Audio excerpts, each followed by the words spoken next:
আসলি সরকারি কর্মচারীদের বলবো। এর পরবর্তী সময় দেশের রাজনৈতিক অস্থিরতা বিরাজমান ছিল। তখন শেখ মুজিব জাতীয় রক্ষী বাহিনী গঠন করেন, যার সমালোচনা করেন জাসদ পার্টি।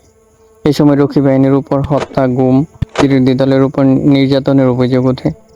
1974 সালের 17 মার্চ জাসদ পার্টির নেতাকর্মীরা রমনা স্বরাষ্ট্রমন্ত্রীর বাড়ি ঘেরাও করলে রক্ষী বাহিনী তাদের উপর নির্বিচারে গুলি করে এতে 50 জন জাসদ পার্টির নেতা নিহত হয়। পরবর্তীতে শেখ মুজিব নিজের ক্ষমতাকে আরও শক্তিশালী করতে ও সকল ক্ষমতা নিজের হাতে কুক্ষিগত করতে সংবিধানের 4র্থ সংশোধনীর প্রস্তাব করেন। 1975 সালে 294 ভোটে আইনটি পাশ হয়। এই সমাজকে আমি চরম আঘাত করতে চাই। এর মাধ্যমে শাসন ব্যবস্থা আমূল পরিবর্তন চলে আসে এবং একদলীয় সরকার ব্যবস্থার মাধ্যমে স্বৈরশাসন কায়েম হয়, যার মাধ্যমে সর্বদলীয় সরকারের পরিবর্তে সকল ক্ষমতার উৎস চলে যায় রাষ্ট্রপতির হাতে এবং সরকারের পক্ষে থাকা 4টি পত্রিকা বাদে সকল পত্রিকা বন্ধ করে দেওয়া হয়েছিল।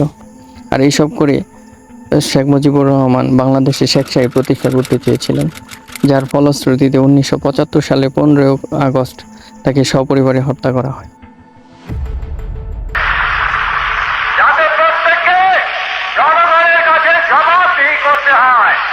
তার হত্যার পরবর্তীতে মেজর জিয়া সামরিক অভ্যুত্থান ঘটিয়ে 1977 সালের 21শে এপ্রিল রাষ্ট্রপতি আবু সাদাত মোহাম্মদ সায়েমের মাথায় বন্দুক থেকে নিজের জোরপূর্বক রাষ্ট্রপতি ঘোষণা দেন।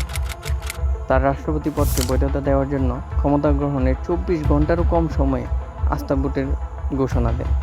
জিয়াউর রহমানের সরকারকে বৈধতা দেয় সংবিধানের 5ম সংশোধনীর মাধ্যমে।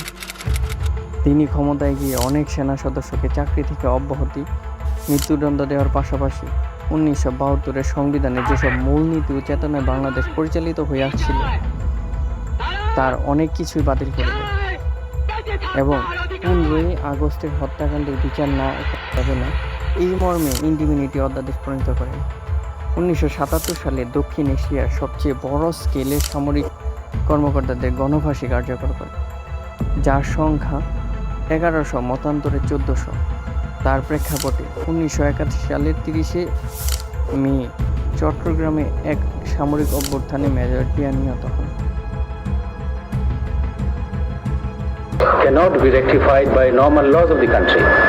Therefore, martial regulation. Major Zia নিহতের পর রাষ্ট্রপতি সাত্তারকে সরিয়ে 1982 সালের 24শে মার্চ জেনারেল এরশাদ ক্ষমতা দখল করেন। ক্ষমতা হাতে নিয়েই তিনি রাজনীতি নিষিদ্ধ করেন। ক্ষমতায় যাওয়ার পর ঢাকা বিশ্ববিদ্যালয়ের শিক্ষার্থীরা সামরিক শাসনের বিরুদ্ধে রাস্তায় নামলে পুলিশের সাথে সংঘর্ষে 5 জন নিহত হয়।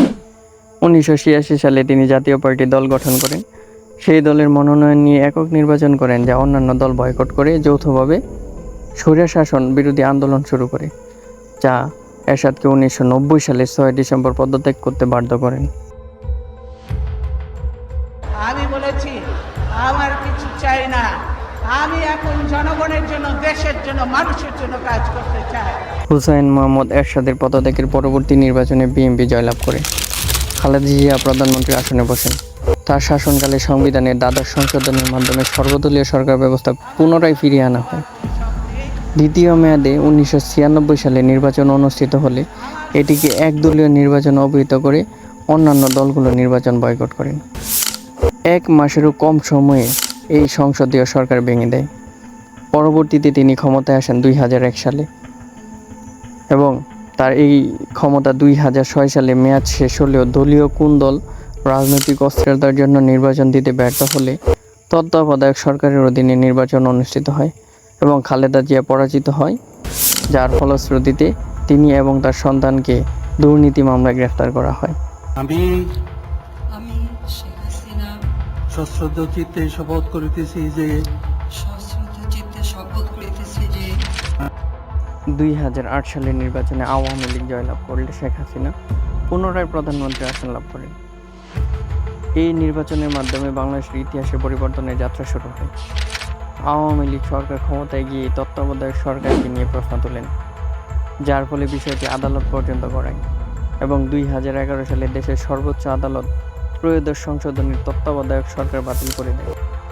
পঞ্চদশ সংশোধনীর মাধ্যমে তত্ত্বাবধায়ক সরকার ব্যবস্থা চূড়ান্তভাবে বাতিল করে ফিরিয়ে আনা হয়েছে রাজনৈতিক সরকারের অধীনে নির্বাচন ব্যবস্থা।